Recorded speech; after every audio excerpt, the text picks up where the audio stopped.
На Новый год я приехала без предупреждения и увидела. Моя дочь стоит на улице, дрожит от холода, на снегу без одеяла. А внутри дома семья ее мужа смеется и пьет у камина. Я вошла с ней на руках и произнесла лишь 5 слов. А прежде чем мы продолжим, напишите, из какой страны вы смотрите это видео и сколько вам лет. Приятного прослушивания. Я всегда считала, что умею держать границы. Когда моя дочь Катя вышла замуж за Артема Власова 5 лет назад, я улыбалась на той вычурной свадьбе, хоть и с тяжестью в душе. Не стала лезть с советами, когда они поселились не на своей жилплощади, а в особняке родителей Артема, в доме семьи Власовых на Крестовском. И даже промолчала, когда Катя потихоньку свернула свою работу, а ведь раньше она была журналисткой, писала острые расследования, боролась за правду. Катюше тогда было 32. Взрослая. Самостоятельная. Казалось бы, кто я такая, чтобы лезть в ее жизнь? Она делала выбор сама. Но вот я мчусь на своей машине в метель под Новый год, крепко сжимая руль, и понимаю, я больше не могу делать вид, что все нормально. Не могу. Катя, которая раньше звонила мне каждый день, теперь отвечает на сообщения через раз, и то сухо. А та смелая, громкая, дерзкая девчонка, что когда-то не боялась снимать губернатора на взятки, теперь каждый раз бросает взгляд на Артема, прежде чем открыть рот. Будто ждет разрешения. А 3 дня назад мне пришло сообщение. Не от нее. От его номера. Катя будет с нами на власовских новогодних традициях. Если в графике будет окно, возможно, вы сможете навестить ее после праздников. Если будет окно. Будто дочь мне не родная, а какая-то корпоративная знакомая. Я подъезжала к воротам дома Власовых. Обычно они закрыты. Охрана бдит. Но в тот вечер ворота были распахнуты. Снег метет, а за воротами тепло, свет в окнах, дым из труб. Все чинно, благополучно. Вот только я уже хотела парковаться, как заметила фигуру у дорожки, в нескольких метрах от входа. В свете фонаря женская фигура сидит прямо на снегу, без куртки, в каком-то легком платье, по пояс снегом занесена. И даже не шевелится. Катя. Я бросилась к ней, скользя по обледенелой плитке. «Катя!» Кричу. «Ты что здесь делаешь?» Она медленно подняла глаза. Лицо бледное, губы синеватые. Смотрит пустым взглядом и вдруг узнала меня. «Мама? Ты? Как ты?» Голос дрожал, обрывистый, будто издали. Я уже снимала с себя пальто, накидывала ей на плечи.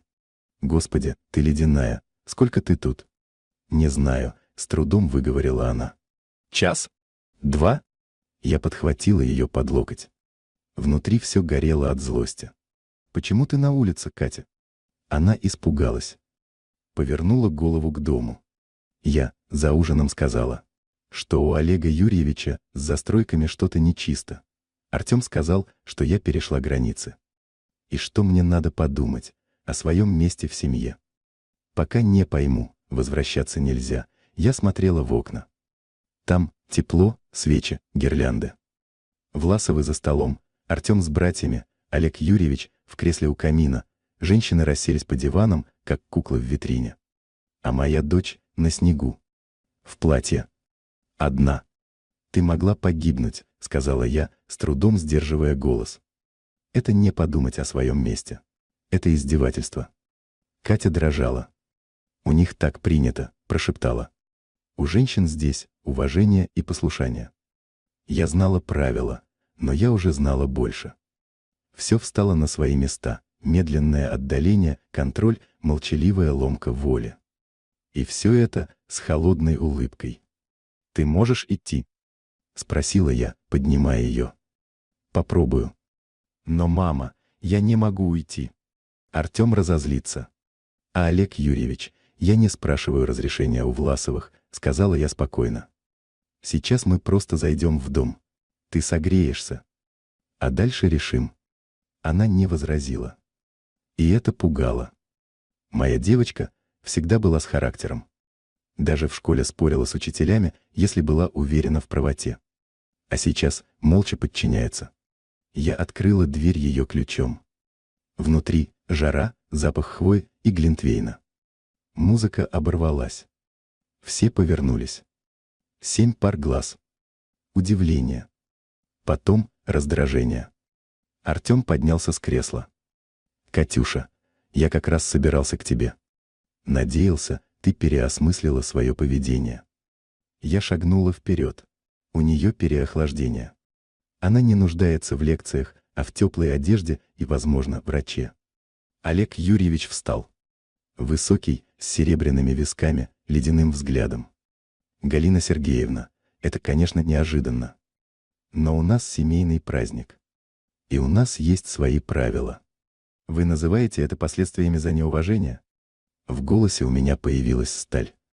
Оставить женщину на морозе — это не традиция. Это преступление. Артем подошел, положил руку Кате на плечо. «Мама, вы не понимаете наших семейных тонкостей. Я поговорю с Катей наедине». Я посмотрела на нее. Не на пальто, не на платье, на глаза. И увидела, там почти ничего не осталось. Легкий огонек, едва тлеющий. Ее ломали. Планомерно. Холодно. 5 лет. И тут я поняла, я не уйду без нее. Не сегодня. Не никогда. Я выпрямилась. Посмотрела прямо в глаза Олегу Юрьевичу. Я не просто Галина Сергеевна, мать. Я, Галина Сергеевна, консультант по бизнесу. С 20 годами опыта в анализе корпоративных структур. И я знаю слабые места даже в тех империях, которые кажутся неприступными. В том числе в вашей. Я обняла Катю, повернулась ко всем. Я знаю о проекте «Олимп». В комнате воцарилась тишина. Олег побледнел. Артем застыл. Братья переглянулись. Женщины подняли глаза от бокалов. «Мы уходим», — сказала я. «Катя нуждается в отдыхе и лечении. Остальное обсудим позже». Никто не посмел встать. Знаете, я всю жизнь старалась не лезть. Уважала чужие границы, как сейчас говорят. Никогда не навязывалась, не давила, особенно на Катю. Она у меня девочка умная, характерная, в свои 32 уже сама за себя думала. Когда она 5 лет назад вышла замуж за Артема Власова, я улыбалась. Да, внутри все сжималось, но я держалась. Свадьба была дорогая, с помпой, 50 человек, золотые дорожки, живой оркестр. Я сидела в углу, смотрела, как дочь входит в новую жизнь, и про себя молилась, чтобы только не потеряла себя в этом богатстве. А потом она переехала не в квартиру с мужем, а прямо в их особняк, к свекру, свекрови и 2 братцам Артема. Я ничего не сказала. Хоть и хотелось. Потом Катя уволилась из газеты. Ее раньше печатали чуть ли не на передовице. Она писала громкие статьи про взятки, про чиновников, не боялась ни судов, ни угроз. А тут то устала, то сосредоточиться на семье, то в доме много дел. Я спрашивала аккуратно, без нажима. А она улыбалась, кивала, да все больше молчала. И вот в какой-то момент я поняла, я ее теряю. Она перестала писать. Перестала звонить. Из живой, яркой, дерзкой журналистки превратилась в молчаливую, приглаженную женщину, которая, прежде чем сказать слово, смотрит на мужа. И я бы, может, и дальше все глотала, но 3 дня назад мне пришло сообщение. Не от нее, от его номера. Катя будет с нами на новогодних традициях семьи. Возможно, вы сможете навестить ее после праздников. Если будет время. Если будет время. Это мне. Матери. Которая ее одна растила. Которая ночами не спала, когда она болела, которая последние серьги продала, чтобы Катю в университет устроить. Я сидела, смотрела в экран, и у меня внутри как будто что-то щелкнуло. Нет, так нельзя. В ту же ночь я села в машину. За окном валил снег, настоящий петербургский, мелкий, злой, с ветром. Слева залив, справа фонари, дорога блестит от наледи. Я ехала к ним. Без звонка. Без предупреждения. Без страха. И вот подворотня. Дом Власовых, здоровенный, в 3 этажа, с колоннами, как у музея. Все в огнях, будто с открытки. У ворот никого. Обычно шлагбаум, охрана, собаки. А тут пусто. Ворота приоткрыты. Будто ждут. Я уже тянулась к ручнику, чтобы заглушить мотор, как вдруг вижу человеческая фигура у дорожки. Сидит прямо на снегу. Вечернее платье. Без пальто. Без шарфа. Руки на коленях. Голова опущена. Я выскочила из машины. Каблуки скользят, пальто летит следом. «Катя!» — закричала я. «Ты что здесь делаешь?» Она подняла лицо. Бледная. Губы синие. Глаза мутные. И будто не узнает меня. А потом: «Мама, это ты?» Я бросилась к ней. Сняла с себя пальто, укутала. Колени уже были мокрые, снег промочил платье. «Господи, ты сколько здесь?» «Не знаю», — выдохнула она. «Час, два», я сначала думала, подышу. Потом дверь захлопнулась, и «Кто тебя выгнал?» Катя опустила глаза. За ужином я сказала, что у Олега Юрьевича застройка мутная. А Артем сказал, что перешла границы, что мне надо подумать о своем месте в семье. Пока не осознаю, лучше остаться снаружи. Я подняла голову. В окнах дома тепло, камин, гирлянды, музыка. Все сидят, пьют, смеются. А моя дочь в снегу. Одна. Замерзшая. Катя, это не воспитание. Это не традиция. Это насилие. Она вздрогнула. У них так принято.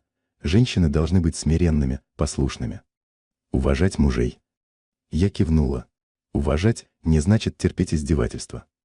Но, мама, я не могу уйти. Артем взбесится. Олег Юрьевич вообще разорвет. Я не спрашиваю разрешения у Власовых, сказала я тихо. Пойдем? Сначала отогреемся. Потом решим, что дальше. Она не спорила. И именно это меня больше всего напугало. Раньше она бы сцепилась со мной, мол, не лезь, я сама. А сейчас просто встала как солдат и пошла за мной. Мы подошли к двери. Я взяла ее руку, холодную, с ключами. Открыла дверь. Внутри жара, духота, запах хвои, пирогов, свечей. Все будто из рекламы. Музыка оборвалась. Все взгляды на нас. Артем встал. Подошел. «Катя, дорогая, я как раз собирался к тебе. Надеялся, ты пересмотрела свое поведение». Я шагнула вперед. У нее признаки переохлаждения. И вместо того, чтобы извиниться, вы устраиваете спектакль. Олег Юрьевич тоже встал. В пиджаке, с бокалом. Говорит сухо: «Галина Сергеевна, вы вторглись в наш семейный вечер. Катя знает, за неуважение бывают последствия». Я улыбнулась. Очень спокойно. «Последствия? За мнение за столом?» Артем положил руку Кате на плечо. «Мама, это не ваше дело. Мы разберемся сами». Я посмотрела на Катю. На ее пустой взгляд. И поняла, они почти ее сломали. Но не до конца. «Нет, Артем, уже не вы решаете». Я выпрямилась. Посмотрела прямо в глаза Олегу Юрьевичу. «А вы, Олег, когда в офшоры деньги перекидывали, вы тоже думали, что все останется в семье?» Он побледнел. «Я знаю о проекте «Олимп». Все счета. Все подставные компании. Все взятки». Комната замерла. Артем застыл. Жены переглянулись. Музыка все еще играла, но уже как будто не к месту. «Мы уходим», — сказала я. «Катя сейчас поедет со мной. Остальное обсудим завтра. Через юристов». Никто не двинулся. Никто не осмелился встать. Я обняла дочь и повела ее к двери. Они даже не попытались остановить нас. Мы ехали молча. Снег на лобовом стекле не прекращался, и дворники уже не справлялись. Катя сидела рядом, закутанная в мое пальто и плед из багажника. Щеки по-прежнему были бледные, губы с оттенком синевы. Только глаза ожили, не как раньше, но хоть немного. Я вглядывалась в дорогу и повторяла себе, только бы доехать. Без происшествий. Без беды. Надо в больницу, тихо сказала я, не глядя на нее. Проверим, нет ли переохлаждения, обморожения. Не надо, мама, ответила она, чуть громче, чем шепотом. Не хочу, там будут вопросы. Я не готова. Я хотела возразить, но увидела ее взгляд. Не сломанный. Уставший. Так смотрят люди, у которых внутри еще кипит, но сил больше нет. Хорошо. Тогда едем в гостиницу. Я бронировала номер, еще когда собиралась к вам, сказала я спокойно. Хотела просто быть рядом. Чутье подсказала. Катя не ответила. Смотрела в окно, на улице, залепленные метелью. И тишина между нами. Она была не неловкой. Она была глубокой. Как после долгой разлуки, когда слов уже не хватает, только дыхание. Только факт, что мы рядом. Гостиница «Роза» стояла в переулке, недалеко от центра. Старинное здание, лепнина, елка в холле. Внутри уютно. Камин, запах корицы, пледы на креслах, тепло и покой. Администратор на ресепшене, женщина лет 50, с добрым лицом, увидев Катю, даже не стала задавать лишних вопросов. «Давайте я вас переселю в люкс. Там 2 комнаты. Потише, комфортней». Я только кивнула. Она все поняла без слов. «Ресторан закрыт. Но я могу вам отправить в номер чай, суп, горячее». «Спасибо», — ответила я. «Очень кстати». Как только дверь номера закрылась за нами, Катя молча пошла в душевую. Я слышала, как шумит вода. А я в это время заказала чай с мятой, куриный бульон, теплый хлеб. Хотелось дать ей хоть немного уюта, хоть на несколько часов. Когда она вышла, в халате, с мокрыми волосами, на лице появился румянец. Небольшой, но уже живой. И в ней что-то смягчилось. Села на кресло у окна. Как в детстве, ноги под себя, кружка в руках. «Спасибо, что приехала», — сказала она. Я не думала, что кто-то вообще заметит. «Мама чувствует», — только и сказала я. «Всегда чувствует». Она смотрела в чашку, потом на меня. «Когда это началось, мама?» «Когда я перестала быть собой». Я вздохнула. «Не знаю точно. Но постепенно. Ты стала тише, аккуратней. И словно все время с кем-то сверяешься, прежде чем жить». Катя опустила голову. А ведь сначала все было, вроде бы нормально. Артем казался заботливым, интересовался моей работой, смеялся над моими шутками. А потом начались предложения, я подхватила. Мол, слишком уставшая, работа стрессовая, лучше немного отдохнуть. Потом он сказал, что моя подруга Лена слишком резкая, что плохо влияет на меня. Потом, что мама давит и мешает строить свою семью. Я молчала. Потому что поняла, так и ломают. Год за годом, продолжала она, я все меньше ходила на встречи с подругами. Потом сократилась до полставки, потом вообще ушла из журналистики. А потом я проснулась однажды и поняла, у меня нет ни подруг, ни коллег, ни себя. Почему ты не сказала раньше? А кому? Горько усмехнулась Катя. Они убедили меня, что все отвернулись. Что ты давишь. Что друзья фальшивые. Что единственное, что у меня есть, это семья Власовых. Семья, которая выставляет тебя на мороз за мнение? Она сжала губы. Я и сама начала в это верить. Что может?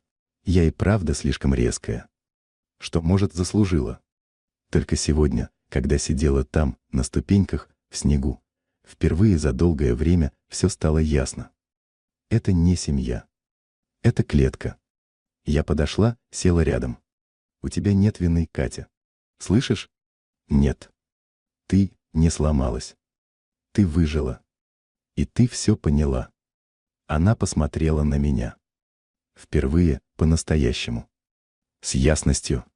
Что теперь, мама? Я не хочу возвращаться. Не хочу быть женой, которой указывают, как жить. Я кивнула.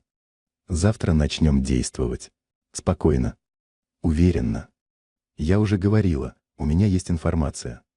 Про их проект «Олимп». Это твоя страховка. Катя приподняла брови.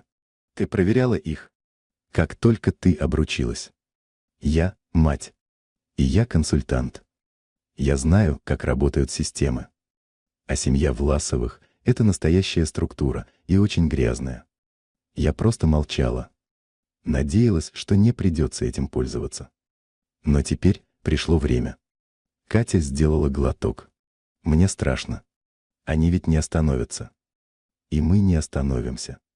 У нас есть голова, правда и команда. А завтра начнется новая глава. Она сжала мою руку.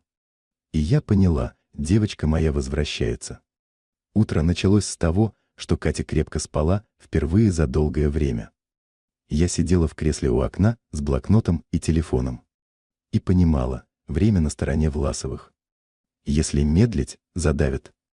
Но у нас было главное — возможность начать первыми. В 9 утра я уже набрала Диану Кудрявцеву. Женщина жесткая, грамотная, бывший следователь. Сейчас семейный адвокат.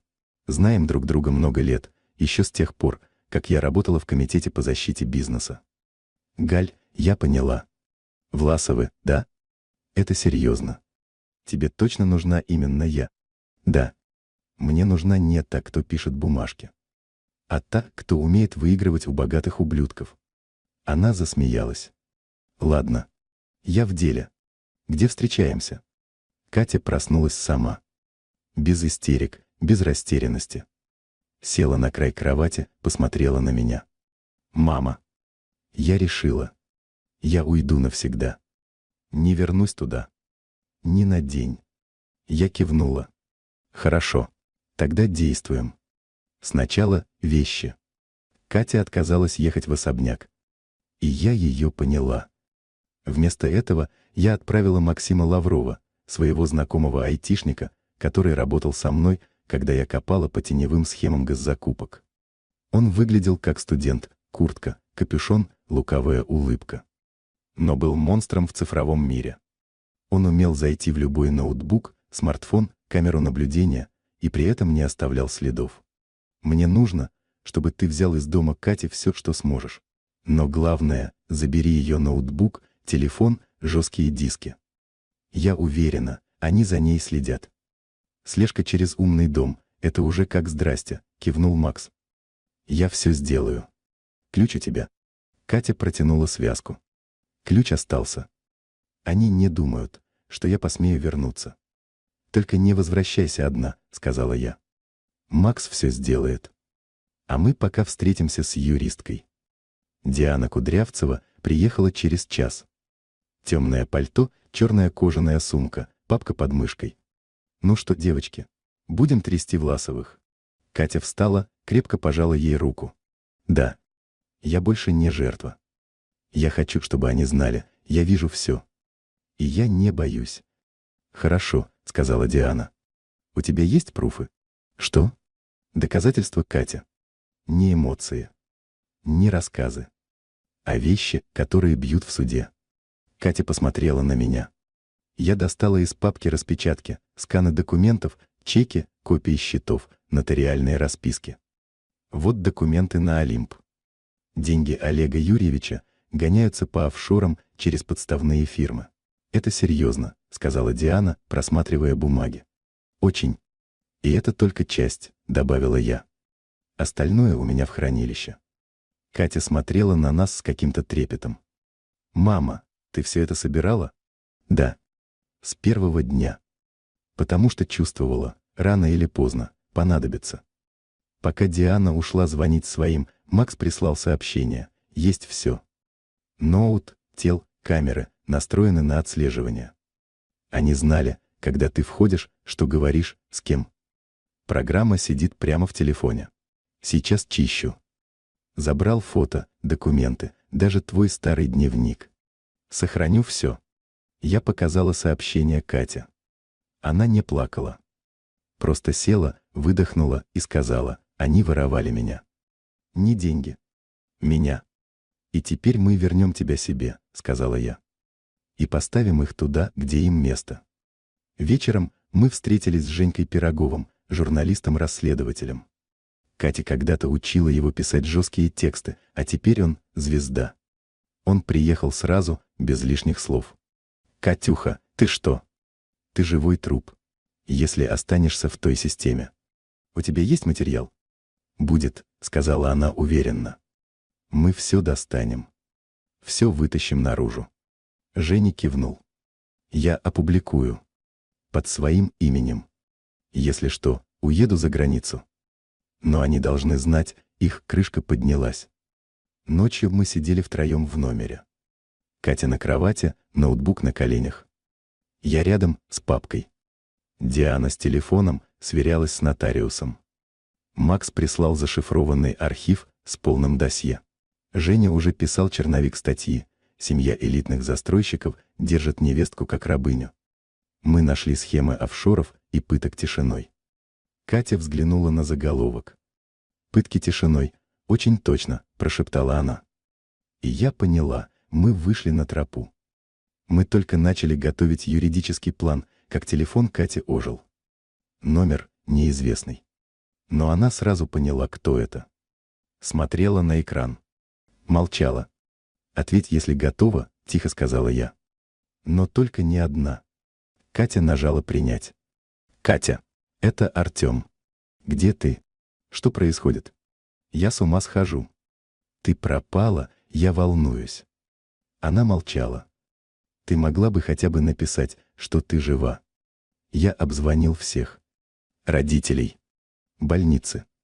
Ментов куда же? «Не притворяйся», — сказала она спокойно. «Ты прекрасно знаешь, где я. Или твой отец еще не успел доложить?» Пауза. Он не ожидал. «Послушай, я не знаю, что тебе мама наговорила, но ты делаешь глупость. Мы — семья. Бывают ссоры, ты же знаешь. Артем, ты вышвырнул меня из дома. Раздетую. За мнение. Я просто хотел, чтобы ты понимала границы. А я поняла. Очень четко. Он сделал еще попытку. Вернись. Мы поговорим. Я скажу отцу, чтобы не вмешивался. Все решим. Уже поздно. Я поговорила с юристом. И да, я записала твой звонок. Ты записываешь? Все, Артем. Больше ты мне не муж. Не друг. Не человек. Прощай. И она нажала отбой. Положила телефон и не дрожала. Наоборот, дыхание ровное, плечи расправлены. «Я думала, будет страшно», — сказала она. А оказалось, легко. Через 2 часа пришел официальный звонок. Адвокат семьи Власовых, некий Глеб Артемьев. Встретились мы с ним в ресторане при гостинице. Он был в костюме, гладкий, с ухмылкой. «Госпожа Власова, госпожа Кудрявцева», — кивнул он. «Получил сигнал, что вы хотите решить ситуацию мирно. Семья готова предложить компромисс». «Слушаю», — спокойно ответила Диана. «Катя возвращается домой. Вы забываете этот цирк с журналистами. Взамен полное обеспечение, квартира. Счет, автомобиль. Все на нее. Только не подаете в суд. И никаких публикаций». Катя рассмеялась. «Горько. Они думают, что я продаюсь?» «Не они, а мы. Я представитель. Убедительно прошу, подумайте. Пока не поздно». Я наклонилась вперед. «Вы и правда думаете, что мы это затеяли ради машины и счета? У нас на руках информация, которая разрушит всю структуру Власовых. Мы предлагаем вам выйти чисто. С признанием. Без войны». Глеб усмехнулся. «Война — это громко сказано. Вас раздавят». «Попробуйте», — сказала Катя. «Только учтите, все уже у журналистов. Если со мной что-то случится, все пойдет в эфир. Я больше не молчу». Он встал. «Жаль. Вы были умной девушкой. Но с такими решениями долго не проживете спокойно». И ушел. Диана смотрела на Катино лицо. «Молодец. Это был твой экзамен. И ты прошла. Я дрожу внутри», — честно сказала Катя.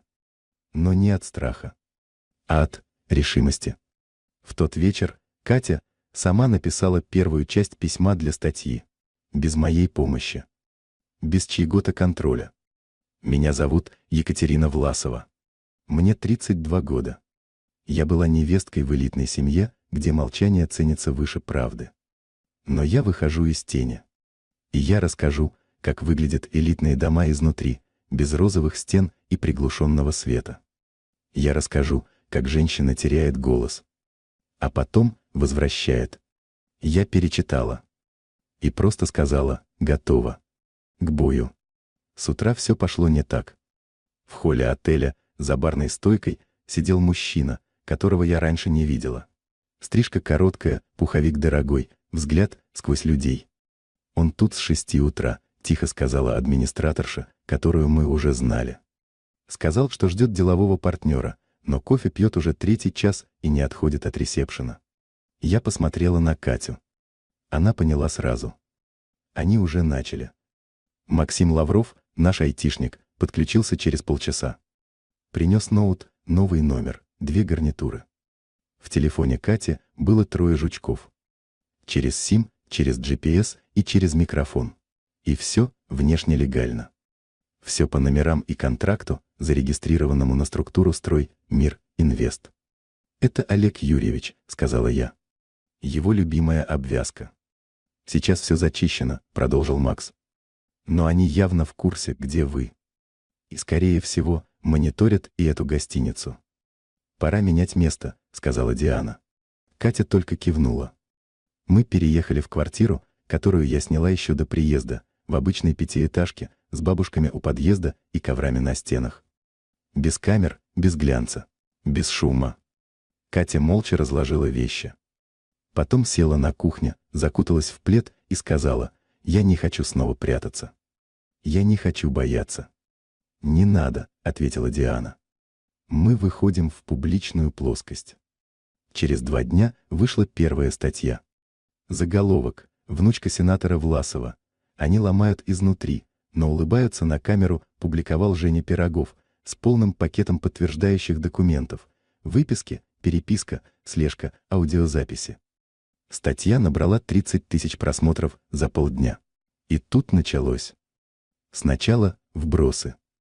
На одном желтом сайте вышло: Екатерина Власова страдает от биполярного расстройства.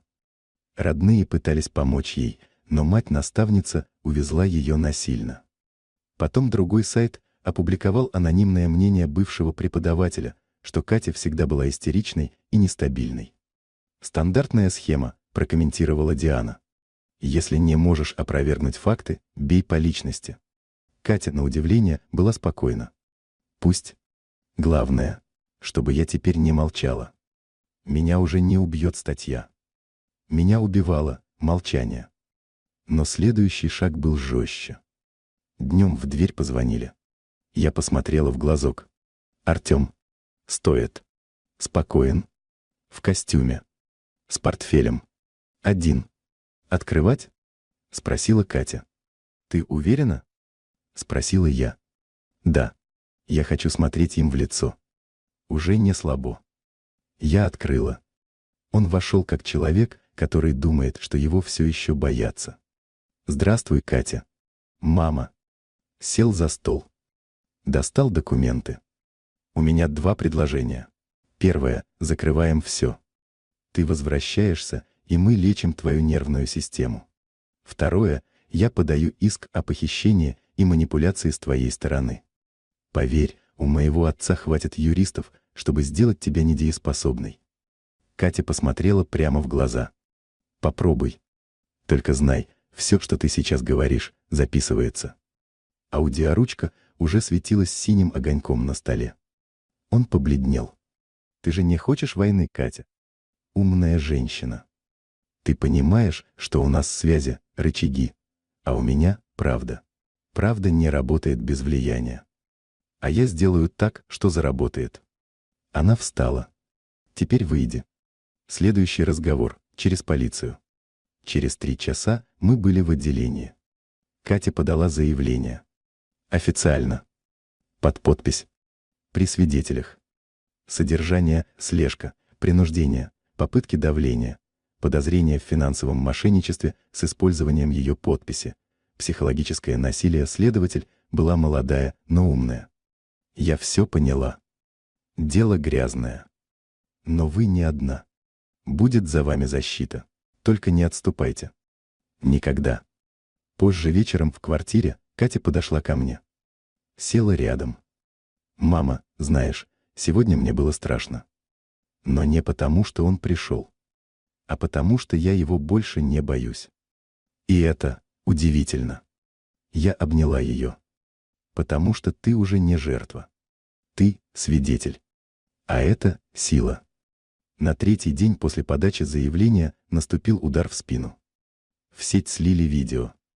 Под заголовком «Эксклюзив. Власова в слезах угрожает мужу». «Я тебя уничтожу». Качество хорошее.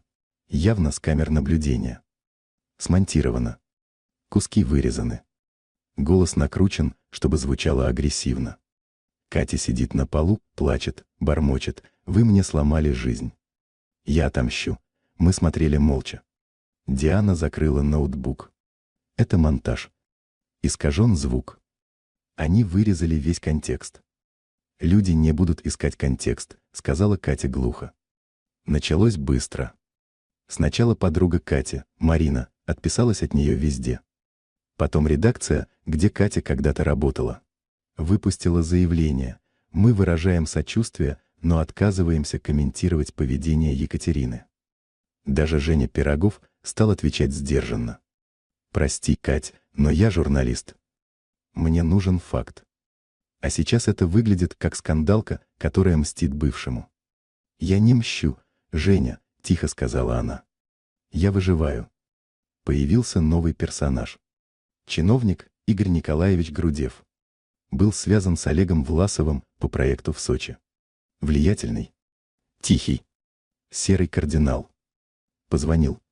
Представился. «Мне нужно встретиться. Только с Катей. Без камер, без юристов». Диана отговаривала. Но Катя сказала: «Я пойду. Но не одна. Ты будешь в соседнем зале. А у меня будет жучок».